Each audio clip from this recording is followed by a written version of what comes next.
कुमारी सुनीता, आपकी पूरी फीस जमा है। आपको फीस जमा करने की आवश्यकता नहीं है। बुकिंग क्लर्क अपना रिकॉर्ड चेक करके बोला। मगर मेरी फीस किसने जमा कराई है?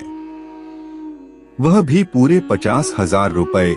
सुनीता हैरानी से पूछ रही थी। मैडम, आपकी फीस ऑनलाइन जमा की गई है, क्लर्क का संक्षिप्त सा उत्तर था। वह हैरान परेशान कॉलेज से वापस लौट आई। उसकी माँ बेटी का परेशान चेहरा देखकर पूछ बैठी, क्या बात है बेटी? माँ, किसी व्यक्ति ने मेरी पूरी फीस जमा करा दी है, वह हैरानी से बोली। किसने और क्यों जमा है और बदले में हमसे क्या चाहता है? बेटी की परेशानी इन शब्दों में टपक रही थी। उसकी माँ सोच में पड़ गई। आजकल मांगने के बाद भी मुश्किल से 5 से 10,000 रुपए कोई देता है, वह भी लाख एहसान जताने के बाद। इधर ऐसा कौन है जिसने बिना मांगे 50,000 रुपए जमा करा दिए? आखिर बदले में उसकी शर्त क्या है? खैर जाने दो, जो भी होगा 2-4 दिनों में खुद सामने आ जाएगा, माँ ने बात को समाप्त करते कहा। दोनों माँ बेटी खाना खाकर लेट गईं। सुनीता की माँ एक प्राइवेट हॉस्पिटल में 4,000 रुपए मासिक पर दाई की नौकरी करती है। आज से 15 साल पहले एक रेल एक्सीडेंट में वह पति को खो चुकी थी। तब सुनीता मुश्किल से 5 से 6 साल की रही होगी। तब से आज तक दोनों एक दूसरे का सहारा बन जी रही हैं। सुनीता को पढ़ाना उसका एक फर्ज है। बेटी बीए कर रही थी। सुनीता ने अपने पिता को इतनी कम उम्र में देखा था कि उसे उनका चेहरा तक ठीक से याद नहीं है। कोई नाते रिश्तेदार इनसे मिलने नहीं आता था। ऐसे में यह कौन है जो उसकी फीस भर गया? दोनों मां बेटी की आंखों में यह प्रश्न तैर रहा था। पिता के नाम के स्थान पर दिवंगत राम नारायण मिश्रा लिखा था, मगर वे कौन थे और कैसे थे, इसकी चर्चा घर में कभी नहीं होती थी। मगर सुनीता के चाचा, मामा, मौसा या किसी दूसरे रिश्तेदार ने आज तक कभी 1 रुपए की मदद नहीं की। ऐसी स्थिति में इतनी बड़ी रकम की मदद किसने की? बहरहाल सुनीता उत्साह के साथ पढ़ाई में जुट गई। 2-4 वर्षों में वह बैंक, रेलवे या कहीं भी नौकरी करके घर की गरीबी दूर कर देगी। वह माँ को इस तरह खटने नहीं देगी। माँ ने विधवा की जिंदगी में काफी कष्ट झेला है। सुनीता उस दिन अचकचा गई जब उसके प्राचार्य ने उसे एक खत दिया और कहा, बेटी, आपके नाम यह पत्र एक सज्जन छोड़ गए हैं। आप चाहें तो इस पते पर उनसे संपर्क कर सकती हैं या फोन पर बात कर सकती हैं। जी धन्यवाद सर, कहकर वह उनके कैबिन से बाहर आ गई और सीधा घर जाकर खत पढ़ा। उसमें लिखा था, बेटी, आपकी फीस मैंने भरी है, बदले में मुझे तुमसे कुछ भी नहीं चाहिए, नहीं तुम्हें यह पैसा लौटाना है। नीचे उनके हस्ताक्षर और मोबाइल नंबर था।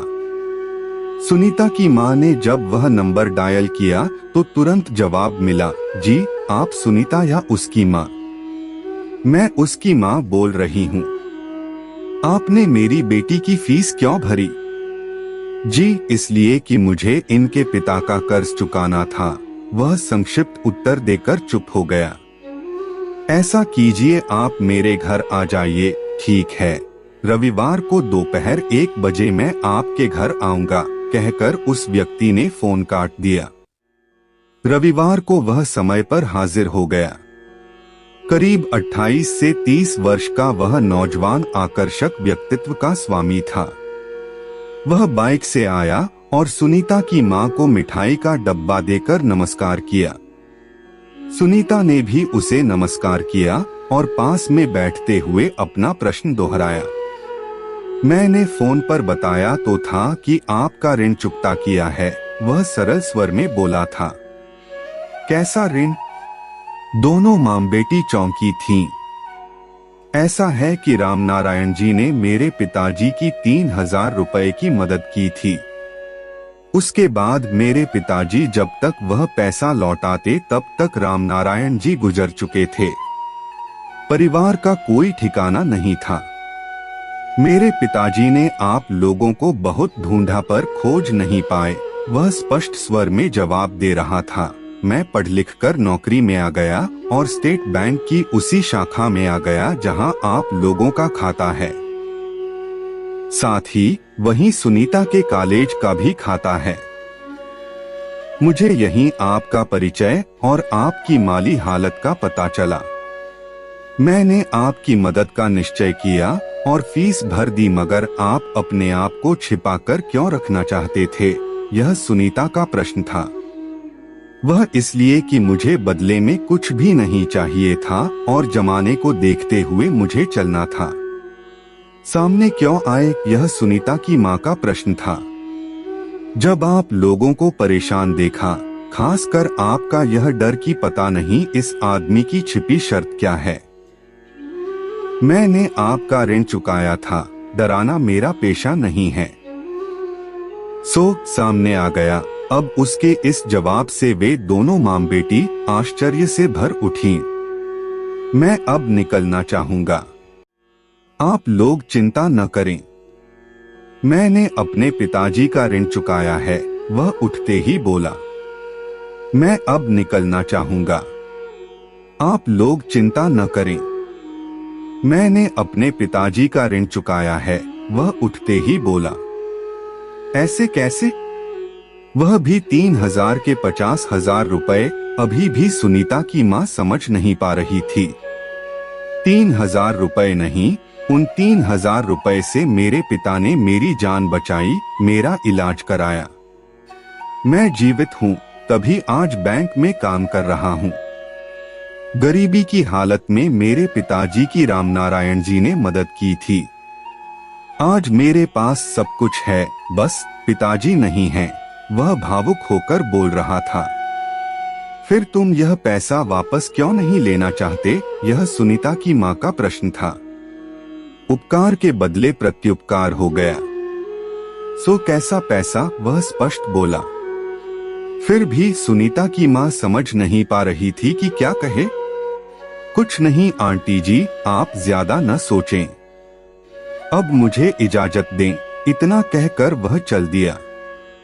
दोनों मां बेटी उसे जाता देख रही थीं। इनकी आंखों से खुशी के आंसू झर रहे थे। मां, आज भी ऐसे लोग हैं, सुनीता बोली। हाँ, तभी तो वह हमारी मदद कर गया। मैं नौकरी करके उनका पैसा वापस कर दूंगी, वह भावुक होकर बोली। बेटी, ऐसे लोग बस देना जानते हैं, लेना नहीं। फीस की बात भूल जाओ। हाँ, बैंक में मेरा परिचय हो गया है, काम जल्दी हो जाएगा। माँ के बोल दुनियादारी भरे थे।